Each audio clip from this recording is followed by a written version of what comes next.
Pour réaliser la coque ajustée, ce sera un peu plus difficile. Mettez-vous en vue du dessus, éliminez les lignes de cote à nouveau. Ensuite, réalisez un décalage de 1 mm, mais là, vers l'intérieur. Effacez la partie externe. Remettez-vous en vue ISO. Réalisez un poussé-tiré de 1 mm pour la base de la coque. Et ensuite, faites un zoom sur le côté de la coque. Utilisez l'outil ligne et réalisez une ligne d'environ 9,1 mm suivant l'axe bleu. Une fois réalisé, prenez l'outil arc en 2 points et réalisez un arc sur cette ligne suivant l'axe vert. Faites bien attention d'utiliser l'axe vert pour tirer cet arc. Il vous suffit de taper 2 sur votre clavier et de cliquer sur Enter. Réalisez une mesure de 1 mm depuis le haut de ce bout d'arc. Et ensuite, refaites la même manipulation, de nouveau suivant l'axe vert, en tirant l'arc en 2 points. Éliminez la partie non nécessaire, dézoomez, et enfin, utilisez l'outil Suivez-moi afin de réaliser la partie externe de la coque. Il vous suffit pour ça de suivre votre base. Vous verrez les lignes coloriées en rouge. Et voilà. Afin de réaliser une ouverture dans cette coque ajustée, il vous faudra un autre élément.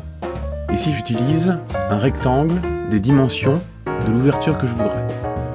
Par exemple, la longueur du rectangle et la largeur de la dimension que je voudrais. Et la hauteur du parallélépipède rectangle, la hauteur de l'ouverture que je voudrais. Ensuite, je sélectionne tout l'élément et je vais donc créer un groupe. Là, je reviens en vue de face. Je vais pouvoir bouger cet élément comme bon me semble. En revenant en vue ISO, je vais tirer l'élément jusqu'à ma coque, suivant par exemple ici l'axe vert. À partir de là, nous pouvons voir que les 2 éléments sont fondus l'un dans l'autre. Je vais pouvoir bouger l'élément pour être certain d'avoir les bonnes dimensions. Une fois que je suis certain de mes dimensions, la prochaine chose à faire, c'est sélectionner l'ensemble des éléments, la coque et les composants. À partir de là, il me faudra juste utiliser la fonction intersection des faces avec la sélection. Et je créerai l'intersection des 2 éléments. Je vais enlever le parallélépipède rectangle et je vais retirer les faces dont je n'ai pas besoin.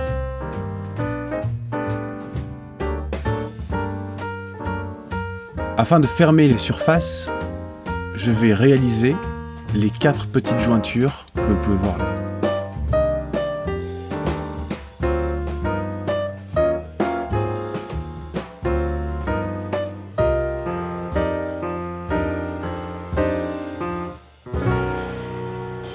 Et voilà, j'ai fermé ma coque de portable